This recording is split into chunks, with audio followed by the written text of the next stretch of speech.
Bitch! Welcome to the Unimaginary Friendcast. This is Livestream episode 287. It's a conversation with your best friends, and we are your best friends. Oh, you know what? Nathan von Edmondson usually goes first, but he's going to be joining us a minute late, so I'll go first. I'm Erin Marie Betty Davis Jr. And I'm DavidMonster.com. Nathan von Edmondson will be joining us in just a moment. While we're waiting for him, we're going to get started.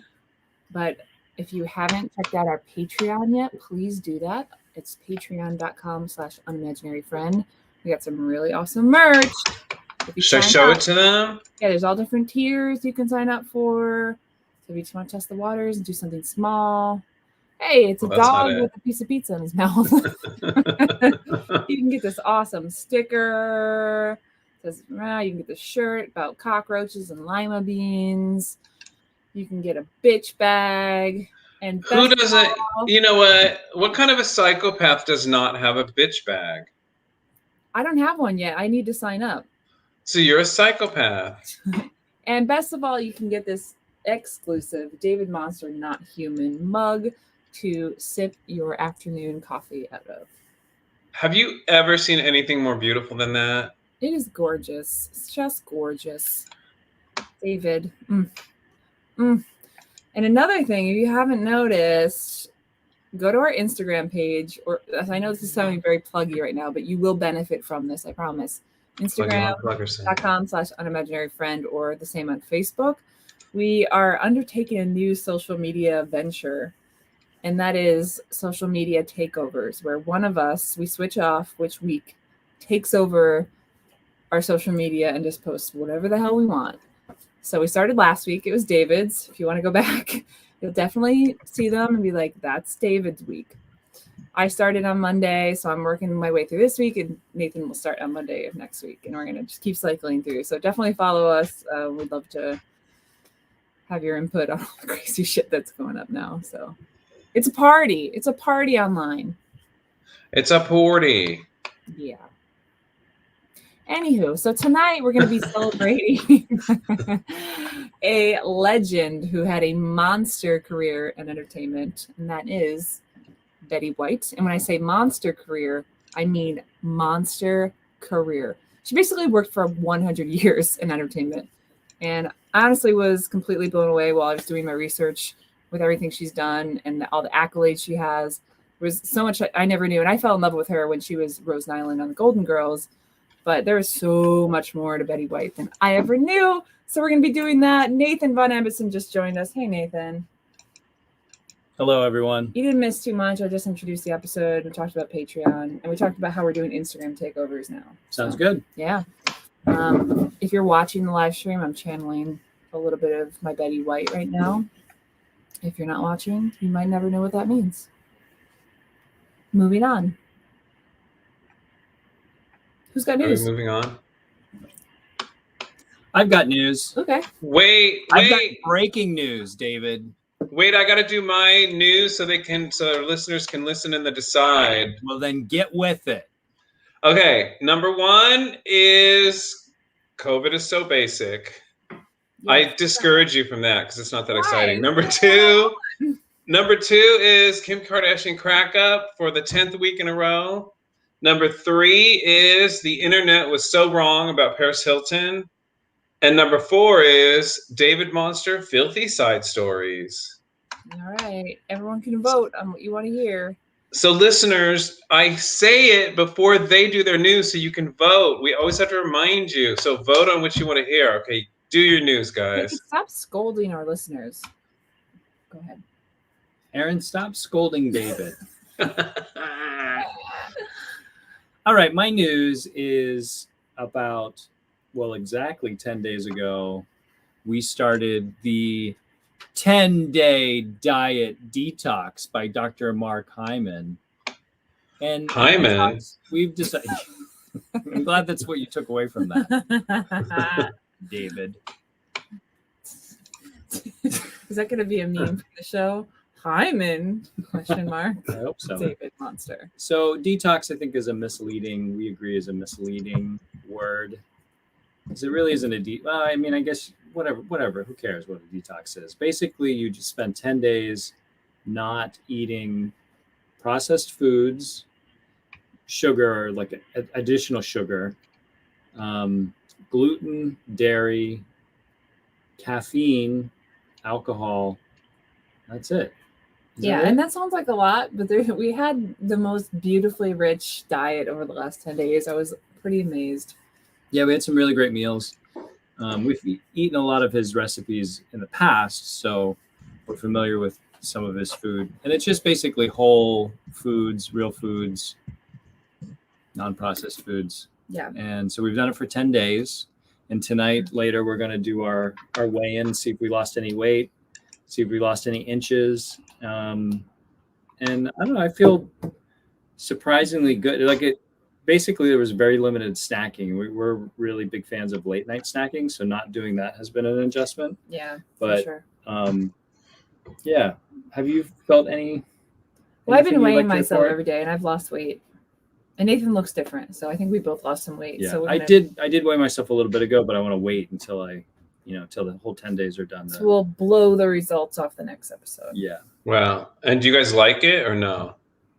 Yeah, I don't think that we're going to do this exact thing forever, but I think we'll incorporate a lot more of this kind of eating in the future. This it feels like the healthiest you can ever eat. It's just vegetables and the highest quality proteins. Yeah, it's like paleo and vegan basically.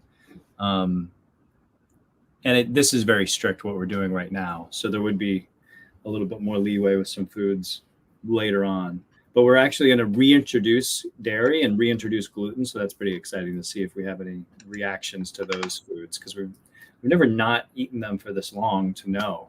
Yeah. So that'll be fun. It'll be so much fun. What's the favorite thing for each of you that you can eat? And what's the one thing each of you miss the most? Like the favorite thing on the diet that we've eaten that we like? That you can't eat, yeah. I mean, there's so many things. What's the favorite? Gosh, we had scallops tonight that were amazing. We had a bibimbap bowl that was really amazing. But you can't eat the rice. So what's bibimbap without rice? We had cauliflower rice with kimchi. Ugh, go to hell. There was this really good. almond, like, you know how you like baked chicken, with like breaded baked chicken. There's like an almond flour version of it. With peanut butter to help it stick. That's just amazing. That sounds awesome. Yeah. So. I miss pizza though. I want to eat pizza like every second. Yeah, I miss just any eating in between meals. I was very hungry for 10 days, I will say that. And that sucks. But you can eat unlimited non-starchy vegetables. Anyway. That sounds awesome. Did you get any votes on your news, or do I get to choose? Yeah, what's going on? No, we have no votes. We have no comments, and I think we're having technical difficulties. Okay, well, I'll give my news. Last time, my news was that the little human that we created started walking, and my news this time, 2 weeks later, is that she started talking. What? Oh wow! Yeah. What kind of stuff is she saying? Her first words have been cat and the names of our 2 cats. Oh, has she said your guys' names yet? Nope. No. She has said dada, maybe, I think. But not with the certainty that she says cat, cat, cat. Yeah. Oh, that's cute. Did she say mama, mama? Nope. Oh, she doesn't like you guys. So that's my news. She's an adorable little voice. We like her. All right, David. I vote for COVID. Kim Kardashian. COVID is a basic bitch. COVID is a basic bitch. Yeah. Uh-oh. All right, you're gonna have to. COVID is a basic bitch. And what do you vote for, Nathan? COVID is a basic bitch. It's so boring. I mean, it's boring. Well, we gotta get it off the list. Make it really short then. Yeah, I got a booster shot and it knocked me out for a day. It was the worst. Really? That's it. How did you it was feel? horrible. What was going on? The same thing happened to me. my arm hurt really bad. It kept waking me up in the night, and just in the middle of the night, I woke up. You know when you really feel sick in the middle of the night, and you're like, "Oh shit, now I'm sick for 2 weeks." Yeah. That's what I felt like, except for I wasn't congested. It was just like pressure in your body and sick, and you feel weak, and you kind of walk hunched over for a full 24 hours. That's exactly and that was it. Me. Yeah. It's stupid, huh? It is stupid. COVID is stupid. I mean, the vaccines are stupid. I mean, this is all stupid. It's stupid. Yeah, COVID is stupid. The whole thing is stupid. That's all. That's my news. Weren't you so glad that you got that from me? I'm also really excited to move into our gold star for this week. Oh. And this week's gold star, this is a very special gold star because it's being given out on 2/2/22, which will never happen again. It will never happen again. The next best thing will be 2/22/22. 2/22/22. Not that one. Why not? 2/22/22. Oh, in 20 days. 2/22/22. Thousands of years. Well, in 20 days, it'll be 2/22/22. I mean, it wouldn't be Groundhog's Day, but whatever. There's more. Is today Groundhog's Day? Yeah, happy Groundhog's Day. I didn't know that. Is it a thing anymore? Like, does anyone go by it anymore or no? Yep. He saw a shadow, and there's 6 more weeks of winter. Oh, he did see a shadow? Yeah, which apparently he does 85% of the time. So what's up with that? All right, so this week's gold star goes to a young lady, 24 years old, named Danielle Shapiro. And she got famous for a day because she binged 32 sushi rolls at an all-you-can-eat buffet and then was rushed to the hospital. So the story is she wanted to get her money's worth at a $50 all-you-can-eat sushi buffet. They're in California. And she was rushed to the emergency room. She had severe stomach pains. And a quote from her was, "Our dinner was about 2 hours long because we were so stuffed we had to keep taking breaks." She started off with miso soup, 4 gyozas and jalapeno poppers. She then moved on to 8 green dragon rolls, 8 snow rolls, 8 California rolls, and 8 wakame rolls with a helping of edamame. And then she had to go to the hospital. Congratulations, Danielle. That was well earned. Now, I like that there's jalapeno poppers on that list? Like that sounds really good. Yeah, it just actually reminded me of when we were all hanging out in California a lot. When we were in LA. We always talked about all you can eat sushi, and I wonder if we could have held a candle to what this girl did. It's pretty epic. I love all you can eat sushi. It's one of my favorite foods, but jalapeno poppers are a little too white trash for me. I hate jalapeno. I will not endorse. I'm not into wings or jalapeno poppers or anything. It's just, but all the other sushi, I would just shovel it into my mouth. I do love more jalapeno poppers for me then.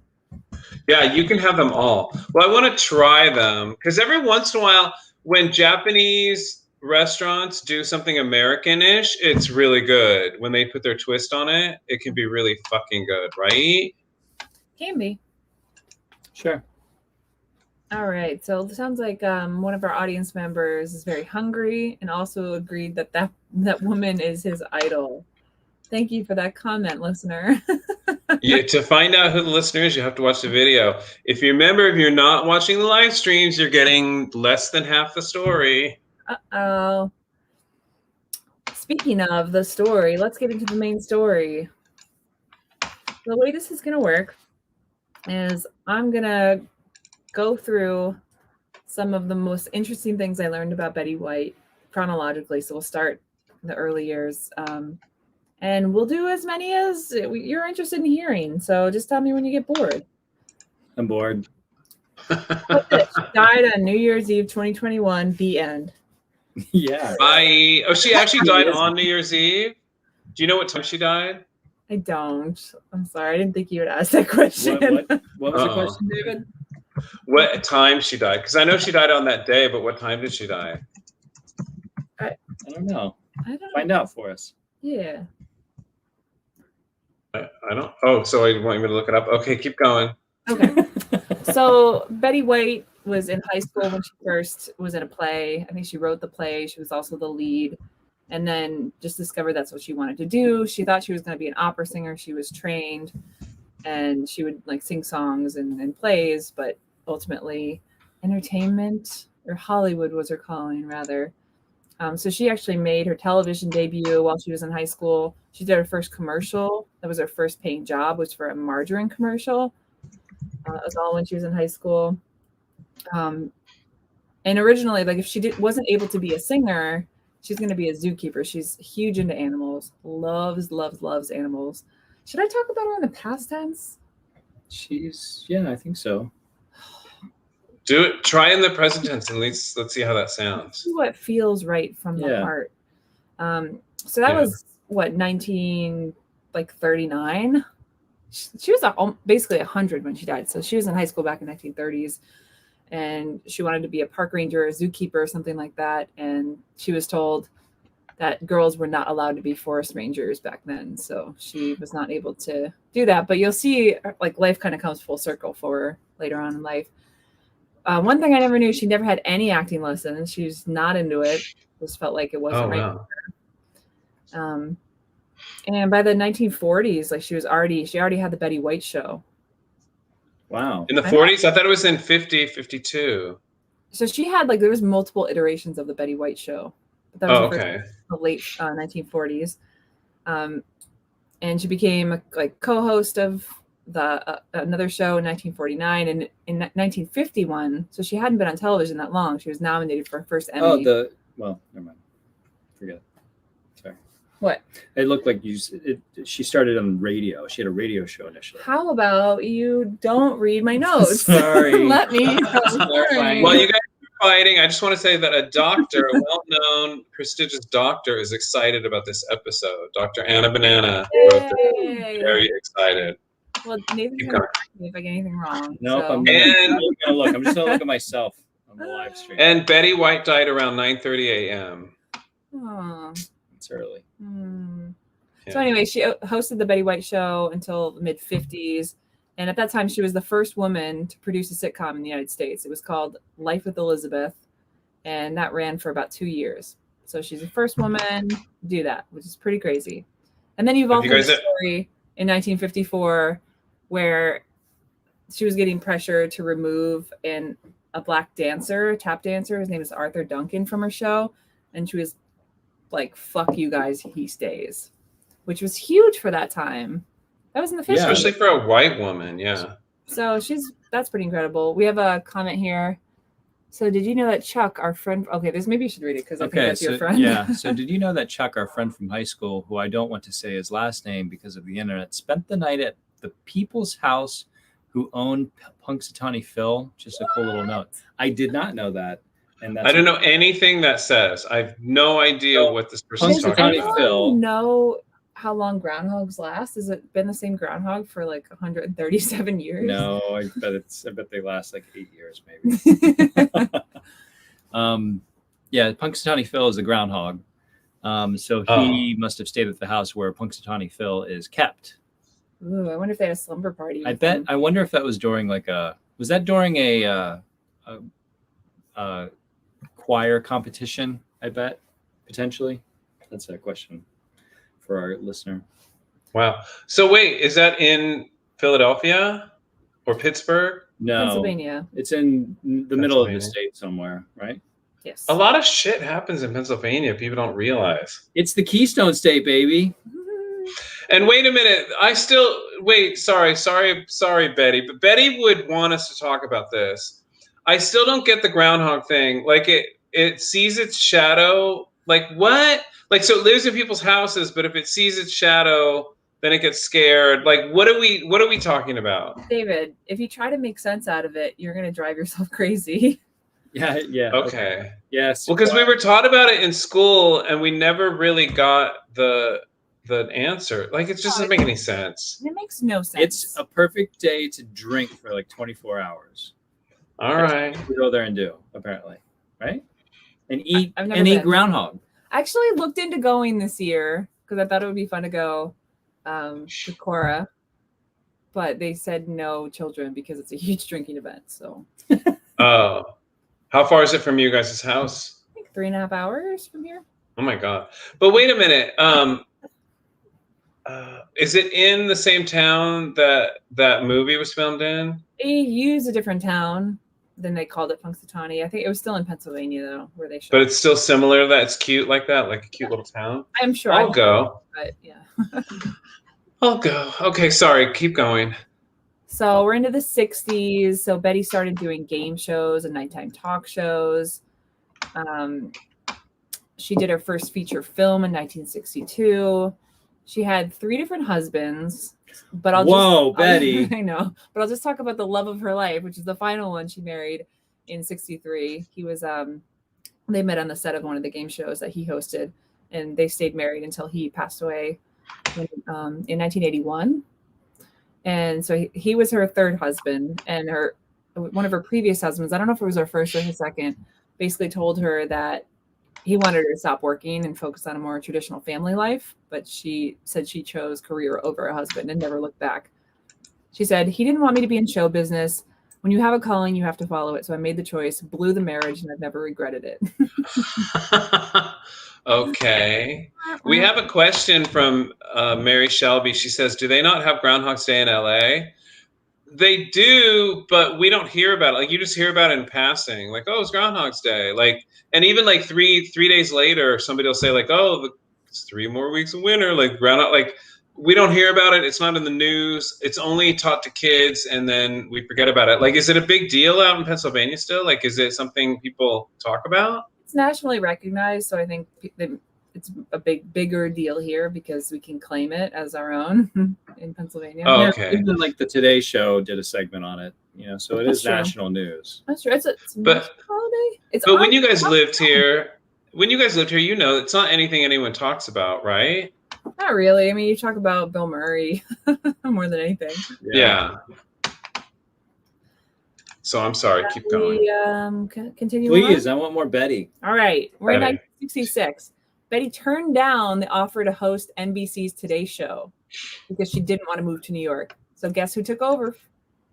Guess who actually got that Was job? it me? No. Florence Henderson. It was Barbara Walters got that job. Barbara Wawa, that piece of shit. It was offered to Betty White first. She did not want to be in New York. See, she would have been talking about Groundhog's Day if she were on the Today Show. Perhaps. Anyway.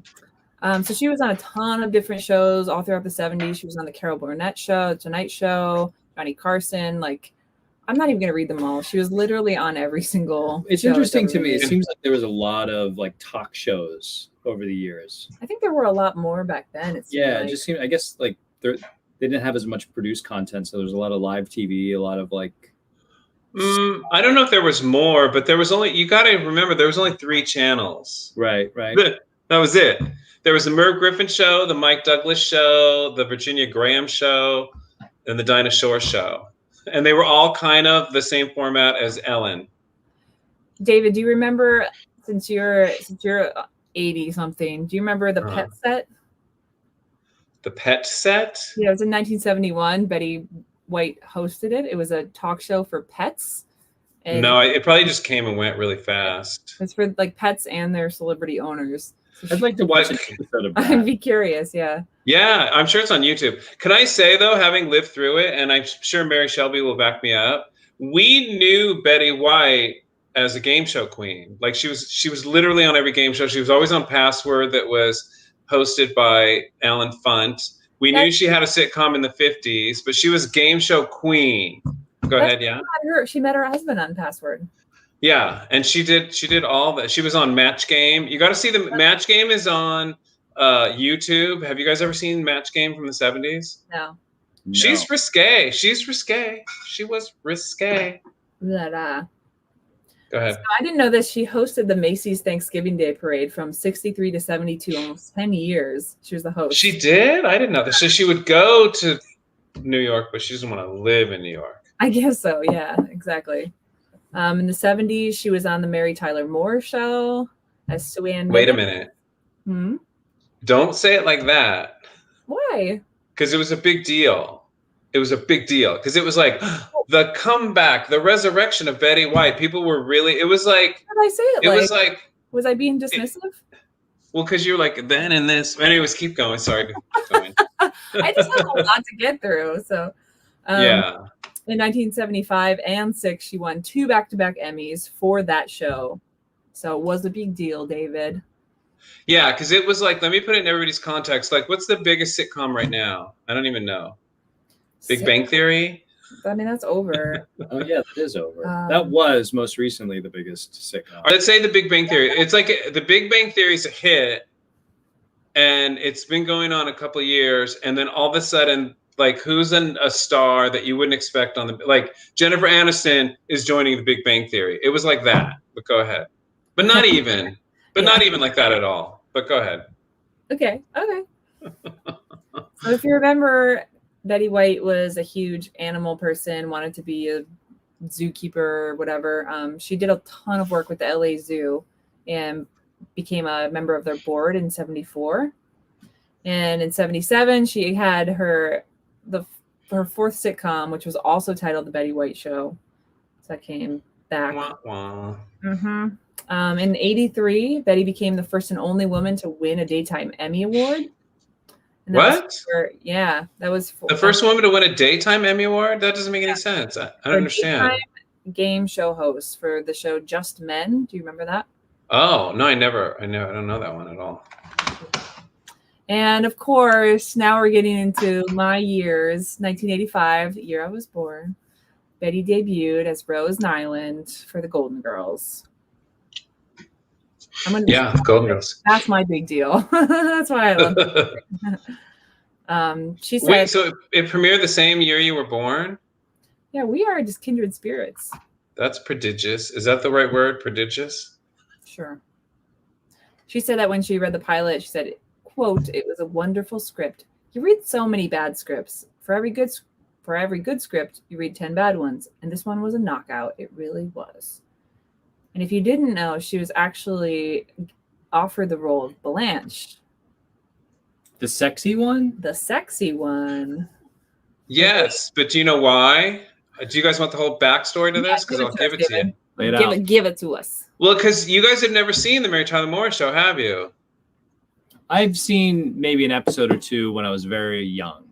Yeah, some clips. Yeah. I think you should watch it because the character she played on there was the happy homemaker, but she was the queen of double entendres, and she was always saying sexy things. So and then Rue McClanahan was on Maude before that. She was the dingy one on Maude who would cry easily. So when they offered it, Rue McClanahan and Betty White immediately said yes, they would do it, and then they wanted Maude or B. Arthur to play Dorothy. Dorothy said, "No, I don't want to do a sitcom with B. Arthur, the happy homemaker, and Vivian from my show." So then Betty White and Rue McClanahan said, "No, B, we switched parts. Like, I'm going to be the ditzy one, and Rue's going to be the sexy one." And then B said, "Oh, okay, I'll do that." And she immediately signed on. Yeah, that's the story I got was a little different. It was one of the writers or directors made that call because they didn't want those two to be typecast as that role that they previously were. But both actresses claimed that they talked to each other and made the decision. So that guy can suck it. Cool. David, do you know how long the Mary Tyler Moore Show was around before she joined? Roughly?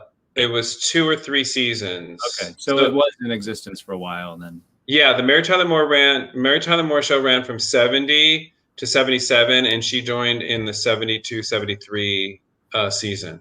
Cool. See, I know, I'm educated. All right. So Mary Shelby says, "Yes, we sure did," but I don't know what she's saying that to. You gotta be honest, David. She was telling you about something like 4 hours ago. I know, I'm sorry. So apparently Betty had no idea how to play Rose at first. So it was a huge step outside of her comfort zone. Yes. And she was 63 when the series began, which is funny because they're portrayed as if they're like 80, as if they're Actually, I read somewhere recently that they are supposed to be in their 50s. Yeah. And I think most of them were because everybody thinks that Betty is like one of the younger ones. She was actually the oldest of the 4. So I think most of them were probably in their 50s. but their styling is definitely women in their 70s Oh my or gosh. like 80s now. With the hair and the fashion on that show was outrageous. But that's how women dressed back then. Like when you see them on talk shows, they look just like that. It was like, you know. So interesting. So like, well, I saw that the new Sex and the City show, whatever that's called, those women are the same age, or actually older, all older than the women when they started. Then older than all the Golden Girls when they started their show. Yeah, and all those women came from an era that people didn't exercise and people didn't eat right and people didn't not drink. Like that just wasn't a thing. So you look like you're 80 when you're 50. So, you know, the show, The Golden Girls, was a lot about these women being older. That was the premise of the show. So she got asked a lot about that. And she was on the Merv Griffin show and was asked about age. And her quote was, "If you keep your sense of humor and you try not to keep up with everything that's young and be hip, as they say, but just kind of stay interested in things, I don't think age becomes a problem." And she kind of like brushed that off as like, I'm old in Hollywood, but I don't give a fuck. I can still do it all. So yeah. And she won an Emmy Award for the first season of The Golden Girls and was nominated every single year of the show's run after that. So wow. Yep. She published a book in '87. She and all the Golden Girls, I didn't know, they actually performed for Queen Elizabeth in a royal variety performance. That's hilarious. Do you know they did a... Oh, go ahead. I just wish I could see it. Is it online? I doubt it because it was for her. But do you know they did one of the episodes of the Golden Girls for the Queen on stage. That's impressive. That's amazing. It would be scary, I would think. Yeah. She received her star on the Walk of Fame in '88, right next to her husband's. And I didn't know that St. Olaf in Minnesota was a real place, but apparently she visited in 1992. Like, wait, St. Olaf? I thought it was made up. I thought it was made up too, but it's funny because in the Office, the people of the Office, you know, the Office takes place in Scranton, and I think a lot of people think that was a real place. But in the final season, or at the very end of the final season, they actually like did a big parade in Scranton because they were idolized there. You know, really? Yeah, just put Scranton on the map. Everyone there was really, I think, flattered that they used that town and they referenced it a lot and used a lot of insider things. So I think she was probably, I imagine she was welcomed as a hero in St. Olaf. Although she was kind of an idiot in the show, so I don't know if that. And they talk about St. Olaf, like, and they even go back to St. Olaf, one of the episodes of Golden Girls, and like everybody's really stupid. So, yeah. I don't know how that. But as you recall, they don't actually reach St. Olaf. That's right. They have to turn around. Uh-oh, we have a comment. I don't know if she dated. She refers to Alan as the love of her life. So whether or not she was getting some booty on the side, I don't know. Like, he was still high on her list of her loves. So well, per Wendie, Malick, and Valerie Bertinelli, I heard in an interview about Hot in Cleveland, they said that they would talk to her about that, and they said after Alan, she was done because no man measured up to Alan, she said. That's the kind of things I've seen too, but you never know if she had flings here and there. But that's what they said. Yeah. I'm just saying what they said. Flings. I didn't know that there were spin-offs of the Golden Girls, and she continued the character Rose Nyland on different shows, The Golden Palace, and Empty Nest, and Nurses, like all these spin-offs. I've heard of Empty Nest. I feel like I've seen episodes of Empty Nest. Yeah. Empty Nest ran a long time. You guys ever saw Empty Nest? Mm-mm. I'm just trying to, I can't picture the show at all, but the title resonates. Yeah. The most famous actress that ever lived, Christy McNichol, was on Empty Nest. Cool. Okay.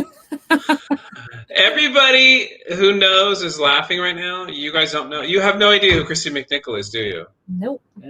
Do you know how hollow your life is not knowing who Christy McNichol is? Anyways, continue.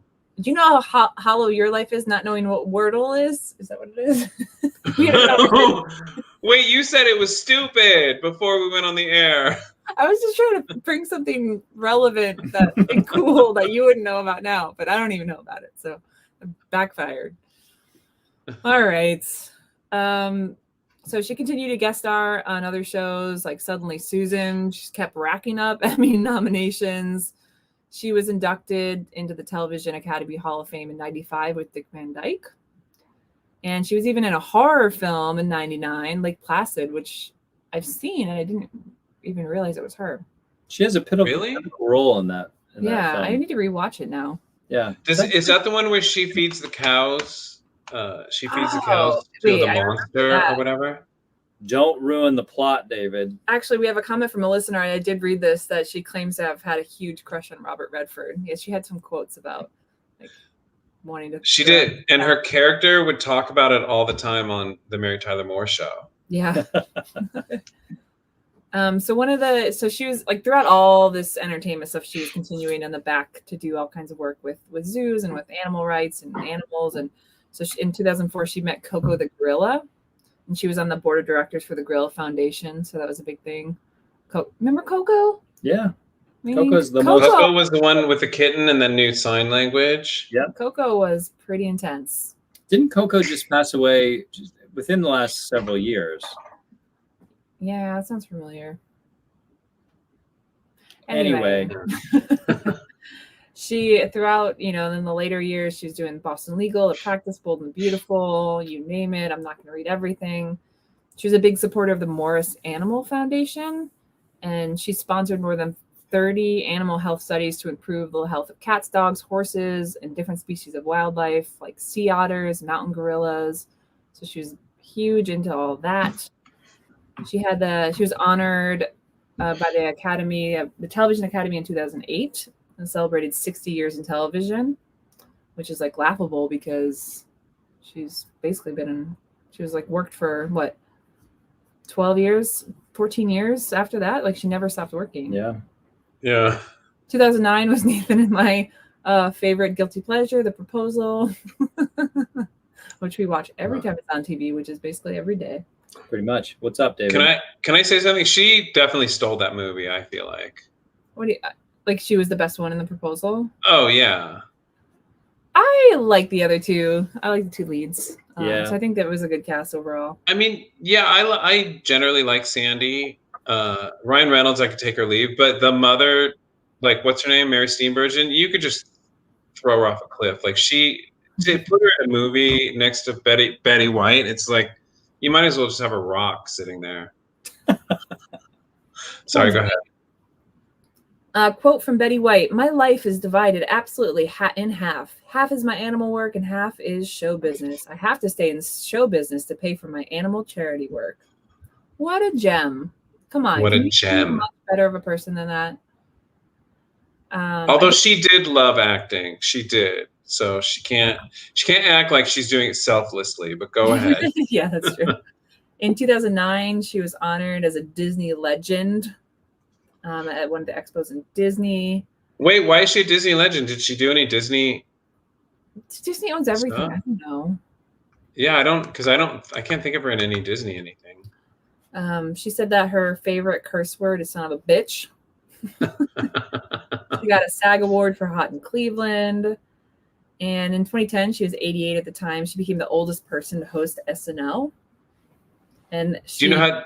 Oh, God. Through a Facebook campaign, people got her to be the host. That's pretty awesome. Yeah. Actually, like you're so beloved that the fans want to see you. And she got an Emmy for it. That's incredible. No, it was good. Did you guys see it? No. You should see it. It's good. It's a good episode. And everyone came back. Like everyone that wasn't on the show came back, like Maya Rudolph and Tina Fey and everybody. And she's good on it. And not only that, Kenan Thompson, who they share some scenes, which I was like, when you see it, you're like, why didn't we have a Kenan Thompson Betty White project? Because they share a few scenes like as co-stars and they're really funny. And Kenan Thompson said she's the only host we ever had that when they walked into the after party received a standing ovation. Oh, wow. That's cool. And do you know how that came about? Do you know how the Facebook campaign came about? No. Mm-mm. They didn't say on the internet. Cause she was like whatever, you know, she was semi-retired-ish, or she was doing stuff, but she wasn't in the, you know, in the limelight anymore. She did that Snickers commercial and it aired during the Super Bowl, and everybody's like, "Oh my God, Betty White!" And then they just went berserk. Did you guys see the Snickers commercial? I don't know, David. That was like that was the Snickers commercial where they were like, "Oh, you feel like this? You're just hungry. Eat a Snickers." Yeah. You're actually this. So they'd have two actors playing one part, and it'd be like someone really like rough around the edges, and then they're actually the sweet person. So now, before you ask me again if I've seen something, that I don't remember 99.9% of things I've seen. So okay, I don't know. There's too much to see. There's too much. I don't have room in here. But I encourage everyone to YouTube that Snickers commercial because, as Nathan said, it's someone rough around the edges. She plays the person rough around the edges, which makes it all that much more funny. Yeah. Was that the original one, or was that was she in the first one? Or because they did? Yeah, it's the first one I remember. They did a whole bunch. I think it because it was really popular, like because that's what launched the Facebook thing. Like people were YouTubing that, and I think it launched all the other ones because that was the first one I remember. For it to play at the Super Bowl, it must have been the first one. So yeah. Moving forward, she was given the SAG Lifetime Achievement Award in 2010, and she was named an honorary forest ranger by the U.S. Forest Service in 2010, which is really sweet. That is sweet. Ranger. Oh, because that's what she wanted to be. No. And she hosted Betty White Off Their Rockers, if you remember that prank show. Never heard of it. Which older people pranked to the younger generation. So it was a way to like fuck with younger people. Where did it play? I never heard of it. I don't know. David, you haven't seen it? I can't believe you haven't seen it. I'm sorry. And she got 3 Emmy nominations from being a reality TV host for that. She got a Grammy Award for Best Spoken Word Album in 2012 for her recording of a book, If You Ask Me. Of her book, sorry. Not just a book, it's her own book. A random book. And in 2013, she got a Guinness World Record for the longest TV career for a female entertainer. Wow. 74 years of work in the industry. Amazing. And that was in 2013. She just for 9 more years. Wow. 2015. Bitch should be crazy. Daytime Emmy Award Lifetime Achievement. And she's the only woman to have received an Emmy in all performing comedic categories, and holds the record for the longest span between Emmy nominations for performances. So her first was in 1951, and her last was in 2014. So it's over a span of 60 years. Oh my God. That's insane. Right? The amount of people that go into the industry and are there for a year or 2 or 5 or 10 and then are gone. She definitely had a special energy about her. She had a special energy. But from 2014 till she died in 2021, she was just, what was she doing? Just screwing around? Yeah, she should have been working. No Emmy. In 2017, when she was 95, she became the oldest person to be invited to be an Academy of Motion Pictures Arts and Sciences member.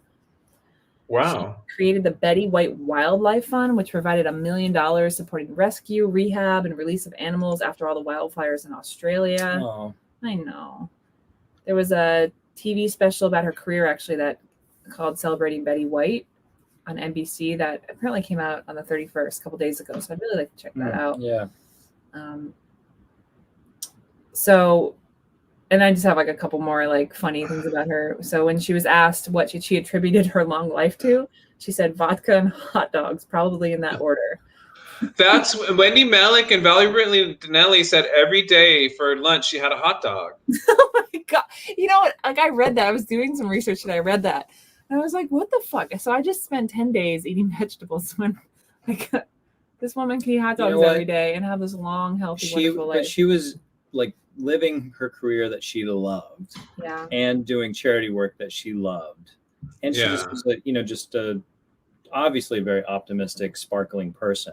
Yeah. So I think that's part of it. Like everything you hear about her is she's so positive, she's so happy, she's so supportive and encouraging.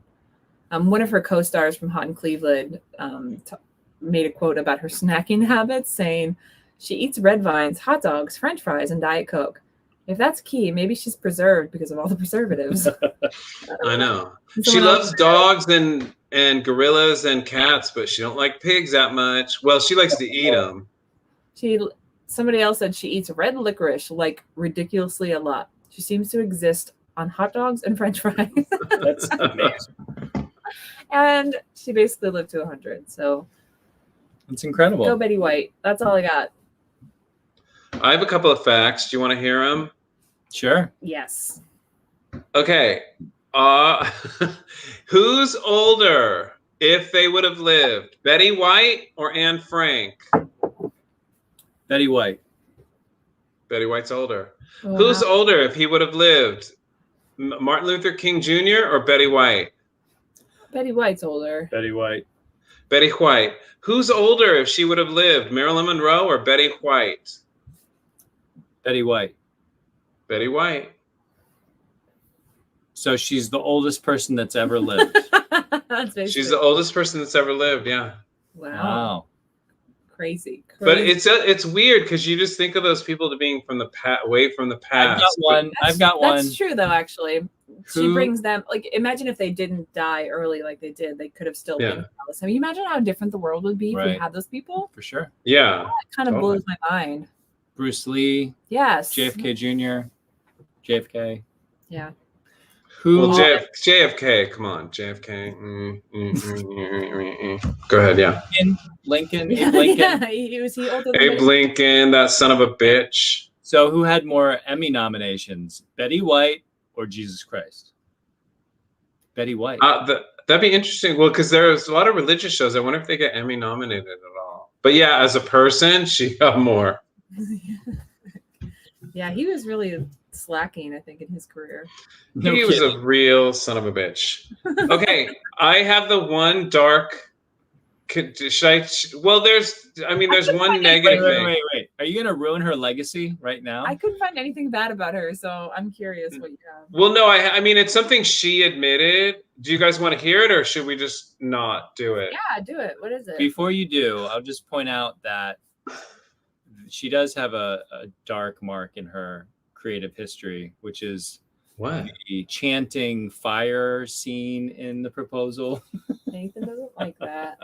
I don't remember it. What did she do? She's like chanting these chants. Oh, out in the woods. Yeah. It's such a weird scene, but she pulls it off.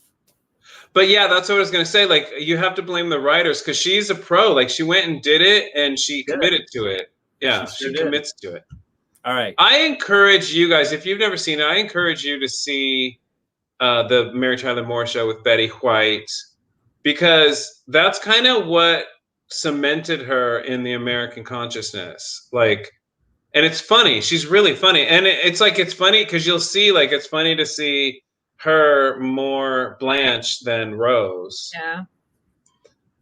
So do you guys want to hear the one dark mark on Betty White's? Yes. Okay, I've said it on the podcast before, but it's been a really long time. Okay, Betty White said after B. Arthur died that B. Arthur was not fond of me. And people are like, why? Oh my God, why? Like, and I know why. Why? Do you want to hear why? Yeah. Of course. Because I did a deep dive in research. They would do things together, like they would do behind the scenes together, or they would go on talk shows together and be interviewed together. And there was just a lot of footage of it.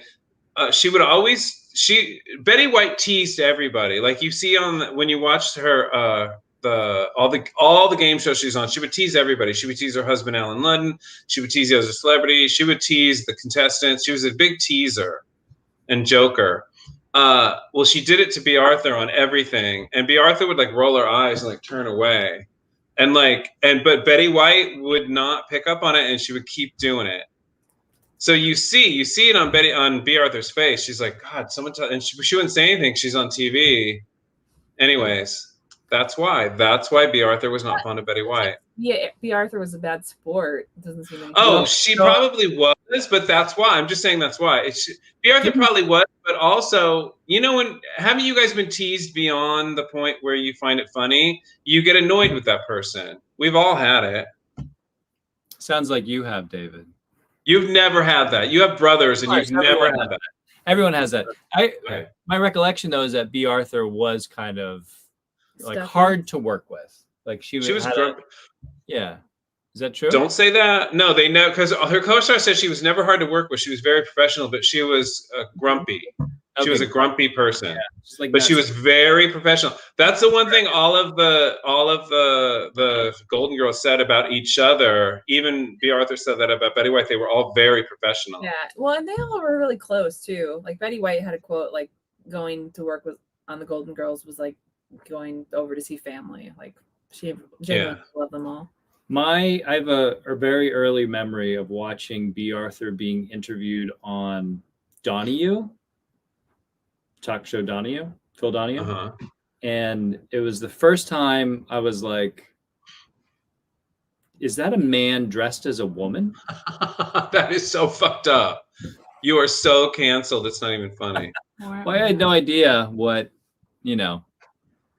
I'd never heard, thought of that concept had never entered my mind until I saw B. Arthur on television. Oh my God. But you have to admit, she has a very masculine quality. She does have masculine quality. She does. And you have to admit, Aaron, as a Golden Girls aficionado, she's great on that show. B. Arthur's great on that show, and she has a way of delivering a line that no one has in this world. And I don't think the Golden Girls would be as good. I mean, take away any one of them, and I don't think it would be as good. But you take away B. Arthur, and it kind of loses its core, I feel like. You need them all. Yeah. They're all good. They're all a quarter of the cheesecake. And they all have their own way of delivering lines. Yeah, they all came in, committed to a character, and brought it. So yeah, totally. So that's that. If there are any comments that we're missing before we wrap up? No, people just don't care about Betty fucking White. People just don't care. She's already gone. People have moved on. People have moved on. They're like, who? Her birthday, like we should have. Yeah, we should have done our birthday. We really dropped the ball, ladies and gentlemen. We're very sorry. Yeah. So what do you guys think? Listeners, you have one last chance to vote. Do you love Betty White or do you hate Betty White? Ooh, we have a comment. B. Arthur was notorious for complaining about the scripts for the Golden Girls and forcing Whit Thomas Harris to rewrite them. That must be the writers. She demanded quality. I wonder what it was. Yeah, because they were good. I mean, they were pretty decent scripts as sitcoms go. That's CB Actor Traveler. So CB Actor Traveler, you have to admit, like the product was good. I wonder if she improved on it. Maybe. Dr. Banana loves Betty White. Anybody else? Come on, we want everybody to vote. What impresses me about the Golden Girls is how relevant the content of the shows are still. They're very cutting edge still. They are. They were tackling issues that shows now are tackling. Yeah. Social issues. And can I say, as someone alive during the time, it's so funny because they were the first show showing women of a certain age, older women sexually active. And it's so funny that half of the old people in this country were all for it, and half of old women of their same age were like, that's disgusting. How could they talk about that stuff? And it was so idiotic because they were showing women living a life, and there were actually women of that age that were disgusted by it, which is so funny. Well, but it was probably wanting the life that they didn't have. Probably. But it's so funny how it's a shock. Like, it's so funny how it was a shocking thing. Like it was newsworthy that, oh my God, they're talking about old women talking about sex. Like it was a thing. It's just so funny. Like we behave so ridiculously as human beings, like our standards and our rules and stuff. Yeah. Well, all of our listeners seem to love Betty White. I think that's the consensus. Yeah. No may she rest in peace. Yeah. CB Actor Traveler says, love Betty White always and forever. That's sweet. Go ahead, Our Aaron. next Sorry. episode is going to be an update in Scientology. So if you are interested in all that drama, we're going to give you up to date on all the crazy shit that's happening in that church. So What are we going to say about Scientology? David, you are the ex-Scientologist, so we expect you to keep us up to date on everything going on. Why do you keep saying that out loud? I have a really good question for you on that episode, David. What is it? Well, we're going to save it for the next episode. Cliffhanger, ladies and gentlemen. Cliffhanger. Right. Thank you, everyone, for listening, for commenting. Please go to our Instagram and Facebook and definitely like us so that you see our Instagram takeover posts that are happening over the next. I think we're going to do it indefinitely. So, you don't want to miss it. Yeah. So there's all kinds of wacky stuff out there. And I just want to tip my hat. Let me just say to our listeners, let us know what you like and what you don't like, because we're just shooting fish in a dark barrel. Is that a saying? Did I get that right? We've been doing this for 6 years, so we've basically covered every topic that exists. So if there's anything that you think we haven't covered, let us know. Thank you. Thank you. Thank you so much. Oh, shit. You know what? There's a quote from Betty White, and I was gonna save it for this episode. Maybe you can help me, Aaron, because you're the Golden Girls expert. Shut up, faggot. God. Hello, Moto. People are so awful. There's a scene in Golden Girls where B. Arthur says something snarky or bitchy to Betty White, and then Betty White turns to the other girls and she's like, I was in her corner or something like that, but she can be a real. And then, do you remember the line? And then she says the B word, but I want to say it correctly. Do you remember it? Not word for word. All right. One of you guys say something like not nice to me or snarky. David, end this goddamn podcast, please. I was on Aaron's side up until the end, but she can be a real. Oh, shit. All right, give it to me again. David, end the fucking podcast.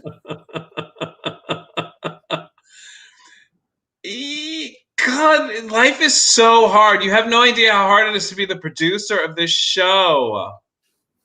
You have to push the button. I'm trying to find it. It's so hard. Oh, there it is. Okay. She could be a real bitch. The Unimaginary Friend Cast.